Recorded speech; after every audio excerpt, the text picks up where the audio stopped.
जरा अपने आसपास नजर दौड़ाइए, शायद डेस्क पर ही। एक चीज ऐसी है जो हम सबके पास होती है, लेकिन उसकी कहानी शायद ही किसी को पता हो। तो आज हम एक बहुत ही मामूली सी दिखने वाली नोटबुक के असाधारण सफर को समझने की कोशिश करेंगे। लगती तो है एकदम सीधी सादी सी चीज है ना, बस कुछ कागज के पन्ने ही तो हैं। पर जरा सोचिए, क्या हो अगर इन्हीं पन्नों के पीछे प्रिसिजन, टेक्नोलॉजी और इंसानी सोच का एक पूरा का पूरा जाल बुना हो। यही वो सवाल है जिसकी तह तक आज हम जाने वाले हैं। और पता है, ये सारी बातें शुरू कहाँ से हुई? किसी बड़ी लैब या रिसर्च सेंटर से नहीं, बल्कि एक बहुत ही आम सी जगह से, एक क्लासरूम, और एक ऐसे सवाल से जो हम में से किसी के भी मन में आ सकता है।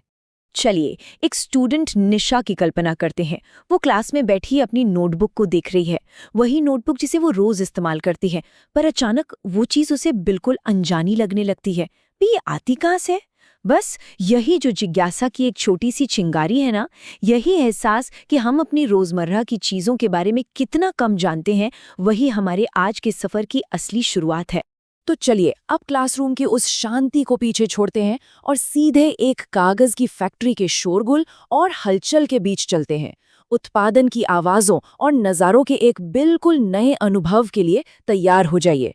सोचिए कि निशा की तरह हमारी आंखों पर भी एक वर्चुअल व्यूअर लगा है। क्लासरूम की वो जानी पहचानी आवाजें धीरे धीरे फीकी पड़ रही हैं और उनकी जगह ले रही है एक भारी, लगातार गूंजती हुई मशीनों की आवाज। अब हम फैक्ट्री के अंदर है, और अंदर घुसते ही जो पहला नज़ारा दिखता है वो वाकई कमाल का है। कागज के इतने बड़े बड़े रोल जो एक तय ताल में घूम रहे हैं, और उनसे निकलती चिकने कागज की एक अंतहीन चादर जो एक लंबे से बेल्ट पर आगे बढ़ती जा रही है। सब कुछ एक परफेक्ट ले में हो रहा है। ऐसा लगता है जैसे कोई मैकेनिकल डांस चल रहा हो। न कोई जल्दबाजी है, न ही कोई ठहराव, बस एक निरंतर गति। लेकिन सवाल ये है कि ये बड़े बड़े रोल उन पन्नों में कैसे बदलते हैं जिन्हें हम अपनी नोटबुक में देखते हैं? तो चलिए अब जरा और करीब से देखते हैं उस इंजीनियरिंग के कमाल को जो ये सब मुमकिन करती है, यानी ऑटोमेटेड असेंबली लाइन।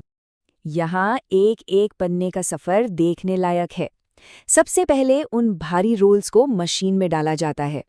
उसके ठीक बाद एक ऑटोमेटेड सिस्टम काम पर लग जाता है जो कागज के हर इंच की बारीकी से जांच करता है। फिर एकदम सटीक तरीके से पन्नों को एक लाइन में लगाया जाता है और आखिर में उन्हें काटकर एक के ऊपर एक करीने से रख दिया जाता है। नोटबुक बनने के लिए बिल्कुल तैयार।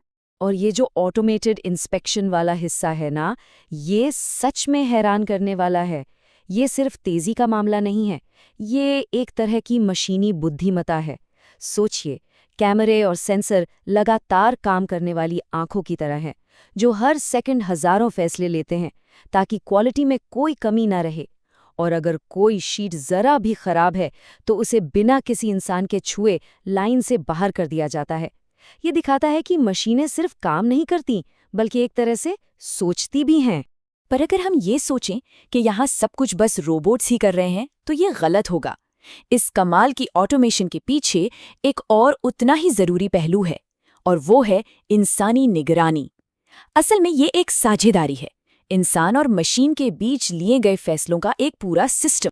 इसको ना एक बेहतरीन जुगलबंदी की तरह देखिए। एक तरफ है मशीन जो बिना थके, बिना रुके एक ही काम को सुपर ह्यूमन स्पीड और सटीकता से करती जा रही है, मतलब माइक्रो सेकंड्स में फैसले ले रही है। और फिर दूसरी तरफ है इंसान। उसकी नज़र बड़ी तस्वीर पर है। वो देख रहा है कि सब कुछ ठीक चल रहा है या नहीं, कहाँ पर सेटिंग्स बदलनी है और मशीनों को सही दिशा देनी है। तो दो बिल्कुल अलग अलग काम, पर मकसद एक ही है। कुल मिलाकर ये पूरी फैक्ट्री एक बड़े इकोसिस्टम की तरह काम करती है, एक ऐसी चेन की तरह जहां हर एक कड़ी, चाहे वो मशीन हो, इंसान हो या कोई प्रोसेस, पूरी तरह से अगली कड़ी पर निर्भर है। अगर एक भी हिस्सा थोड़ा सा डगमगाया तो पूरा सिस्टम हिल सकता है। यहाँ कोई भी चीज अकेले काम नहीं करती।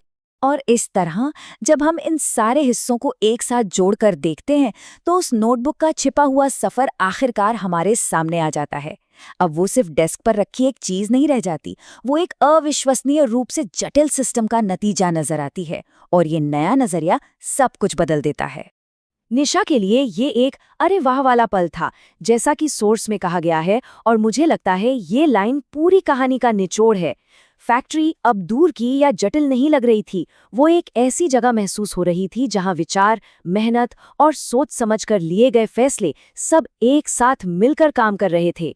जो चीज पहले बेजान लग रही थी, अब उसमें एक कहानी दिखने लगी थी। और देखिए, यही सबसे बड़ी बात है। ये कहानी सिर्फ एक नोटबुक की नहीं है। हमारे चारों ओर की हर चीज, जिस फोन पर शायद हम ये सुन रहे हैं, उससे लेकर जिस कुर्सी पर हम बैठे हैं, हर किसी का अपना एक छिपा हुआ सफर है।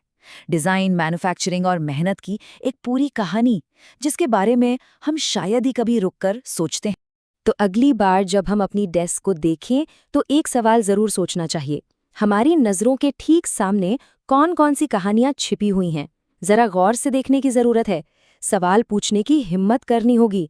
क्या पता सबसे मामूली लगने वाली चीज का सफर ही सबसे दिलचस्प कहानी निकल आए।